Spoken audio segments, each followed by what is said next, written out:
What's up guys? On today's episode of Random Fish Stuff, I'm going to be showing you guys how to make this cool as lid for your tank.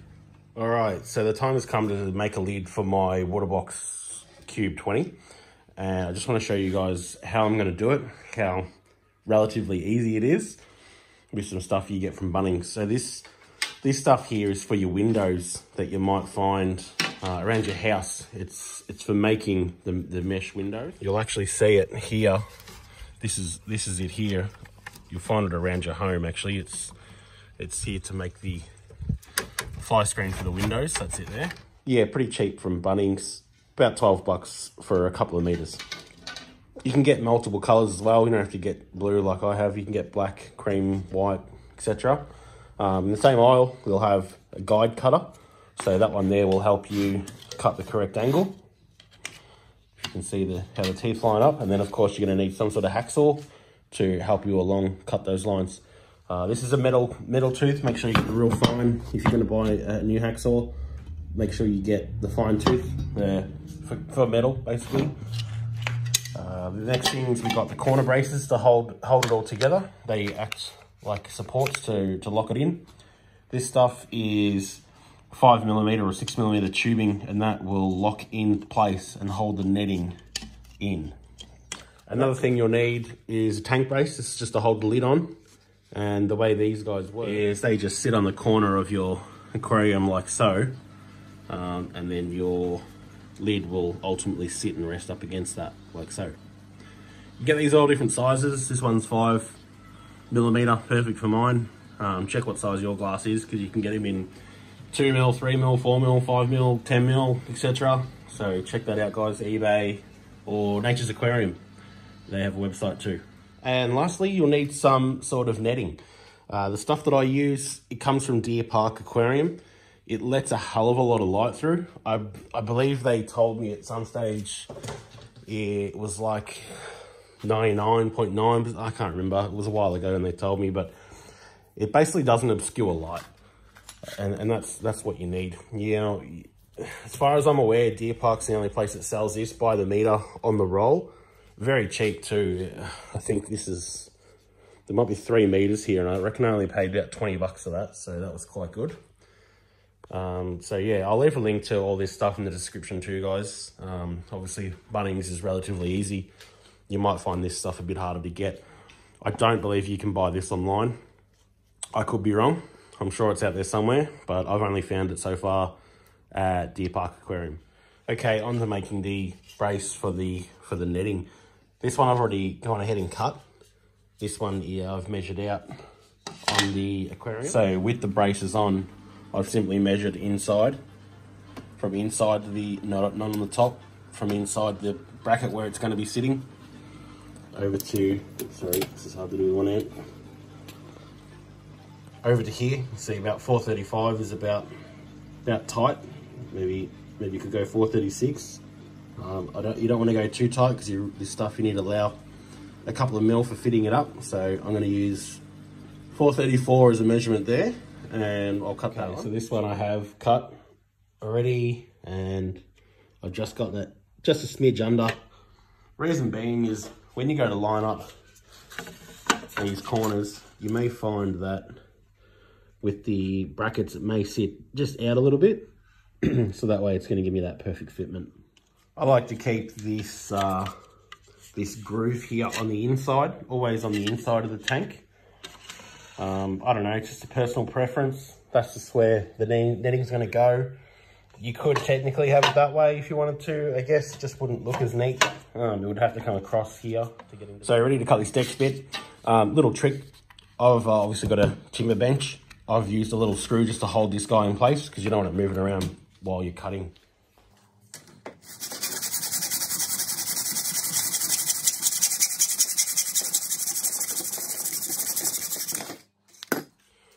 So like I said, when you're cutting, you need to make sure that the groove is going to be on the inside, so that'll always be the shortest side of the angle. The groove will be the shortest side of the angle. This piece here, I now have to cut along here, because that is the wrong way around. So to do another length, I cannot reuse this angle on this scrap piece. I will have to cut it in the holder, of course. So we'll have to cut it like that to reuse it. It would be handy to get your hands on a file if you do have one, even some little bit of sandpaper. It just sort of helps to knock the burrs off the edges, as they can get quite a bit rough and sharp. So I'm just gonna clean that up a bit. Probably not 100% crucial, but it is nice to have perfect work. Okay, so this next bit is increasingly tricky, especially if you've got one hand on a camera. What you're trying to measure, as you can see, I've cut my front and back. The next thing I'm trying to measure is my sides. So you want to work out just how flush do you want to get this with your tank. You want it nice and neat in the corner. Maybe you need to leave a little bit of a gap. Why would you leave a gap? Maybe you have some wires coming out like I do off the back, so you're gonna have to work that out. And then, of course, I measure from tip to tip, and then go ahead and cut. Can always best to, if in doubt, maybe cut a little bit more, because you could then sand or file it back if you have to. So I'm going to try and do that now, a lot easier off camera, and show you guys how I went. So it can be a bit of a process, especially when you've already made that cut and then you realise that's obviously the wrong way around. You need to chop that little bit off so it's the correct way around. You think you're only going to need to do 2 cuts per piece, but it ends up being a few more. But do pursue. Of course, this thing makes it a hell of a lot easier. Forget about trying to cut that on your own and guessing the angle. God, I could go south real quick and then these guys won't line up and whatnot. So yeah. All right, so once you've got all your pieces cut, measured out, measured and cut, hopefully you've done a lot of measuring and not a lot of cutting like I did. I managed to pretty well nail this on the first go. I'm gonna lay it all out, get it right, and then I'm gonna bang these puppies in each corner. For that, you might want to use just a soft mallet, just a gentle tap, because you don't want to dent your metal. So I'll try and show you how I do that. Okay, so taking the corner piece, and obviously it only goes one way. You can't put it in the wrong way. So I'm just gonna slide that in and gently persuade it.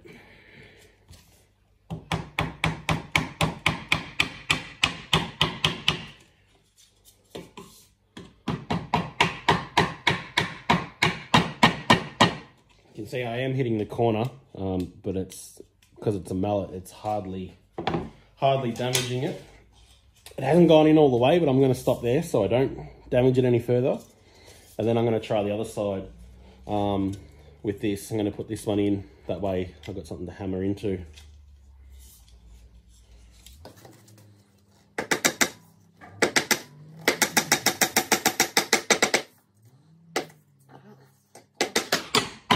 Get them in nice and snug. They should fit just inside the lip there, like that. So that should be about right there. I'm going to do the other side now as well.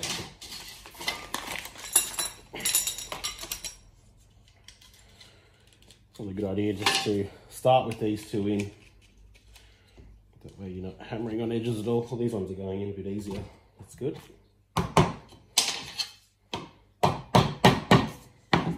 They slid in a lot smoother. This one's a little bit rougher. Probably because I had a few burrs on the inside there. So it definitely helps to clean them up if you can on the inside. In there is what I mean. If you can clean that up on the inside, it'll go in a lot smoother by the looks of it. And then yeah, finish putting it together. I'm gonna start it off like that, and then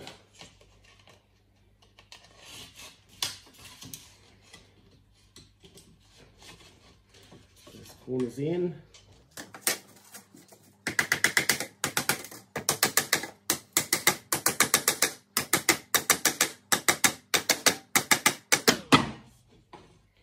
And hopefully it all lines up for you.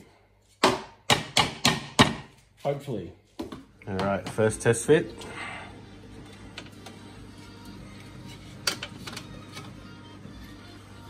It's nice and snug along those edges. It's a little bit out of square, which don't panic, that's fairly easy to fix up. Easy to straighten up, but it is crucial that it is straight down along all the edges, I guess. I'm pretty happy with that. Awesome.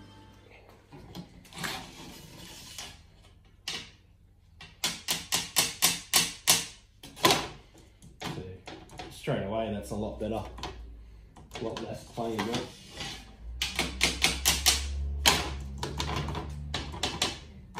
Sitting out is a lot less movement. It's a much squarer. Just grab your netting and obviously roll it out over the piece. Use something heavy to hold it down. Just gonna use that stuff out the way. So just be generous. Give yourself a little bit of extra, maybe an inch or so extra over the sides there. It is pretty cheap, this stuff, so don't be afraid to use a good amount. We're going to trim it all back later probably with some better scissors than these. These are rubbish.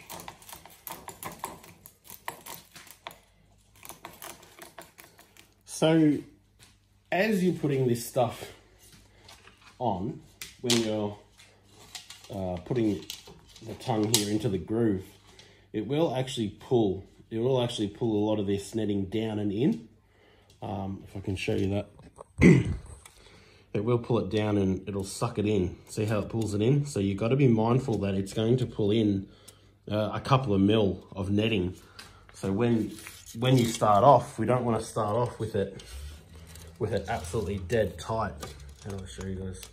So I don't want to start off with it totally stretched. I just want it to be right. I just want it to have a little bit of play, and I want it to be roughly right. If you find this, especially if you're doing big ones, if you find this stuff is moving on you, and you want to get it, you want to get the squares lined up, you don't want it looking like that, you could perhaps tape a corner down just with a bit of tape, just to help you out, which I think I'm going to do now, just so it doesn't move on me and keep it square. And yeah, I'll do that real quick.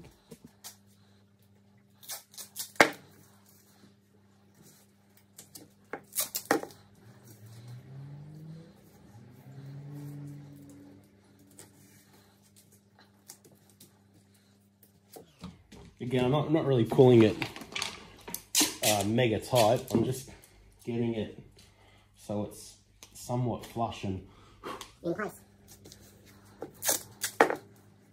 That is going to help me a lot. All right, so now it's held in place for me, and you can see it's not pulled tight. It's got a little bit of slack, which is going to take up when I put the grooves in. With this stuff, I've had mixed results in the past where I've just measured it to length and cut, and then poked it in, or just tried to hold it around the corner.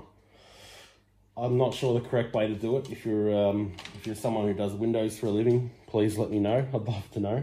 But I'm just going to poke it in and hope for the best. So there is a tool at Bunnings you can get, and I've lost mine. Don't ask me where it is. There's like a little, it looks like a pizza cutter, and it's a little wheel, and it pushes that into the groove, and it works really well. I'm just going to use this texture for now, just to save my fingers a bit. So I'll try and show you guys. As I'm trying to, you can see I'm trying to keep these squares just dead straight as I can. And I'm just pushing it into place as I go along. The tape's doing a wonderful job holding that in place.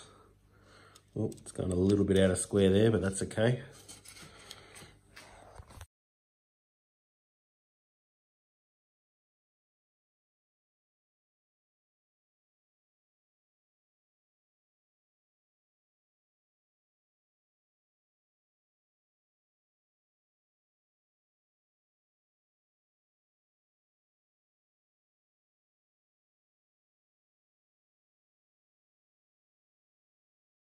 getting those first two sides in probably a little bit easier.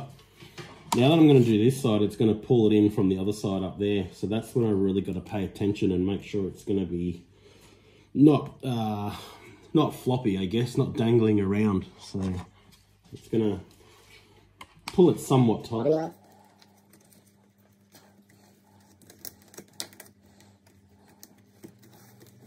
The first day, so I have to redo this. This stuff, the netting here, I believe it's fiberglass.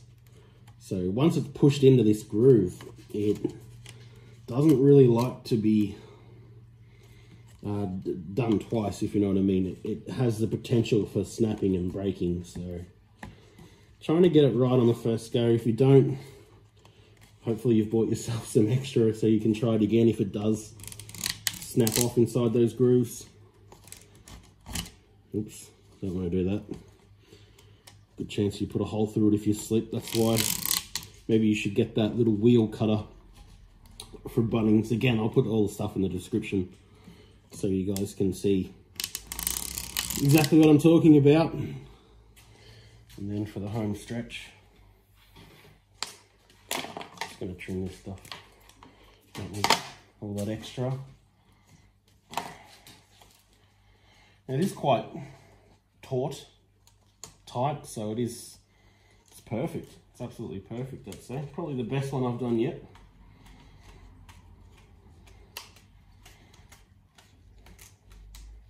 Nice. All right, so it's all been pressed in now. All the rubber has just been gently pressed in to a point where you're happy it's not going to come out. Obviously, not going to pop out on you. So all that's left now is to basically trim the edges, get rid of that tape. We don't need that anymore. And then trimming the edges. Now, there's a couple of different ways you can do this. Obviously, you can run some scissors along there, but you won't get it dead flush. If you have a razor blade, carefully, and I mean very carefully, because you obviously don't want to slip, cut yourself or anything like that, you can take a blade and just above where it comes out, you can slide along, and that will trim it away. So that's the way I like it. All right, get rid of that, and that's it. You're pretty well done. Sometimes, like I showed you in the other lid, I've drilled holes. You can do that just to sort of get your finger in. If you've got no room to get down the side of the tank between the glass to lift this off, you may want to have just a little hole, something so you can just scoop it up with your fingers. Personal choice. I'm just going to put it on the tank and see how it looks first. All right, guys, so it fits like a glove. You can see the gap that I've left. Plenty enough for this cable and any future cables that may have to run out through there. It sits up with those little brace clips, so I can quite easily get my hands onto the side and lift it off if I need to. I'm not going to bother drilling holes. Yeah, so thanks guys, I hope you liked my video.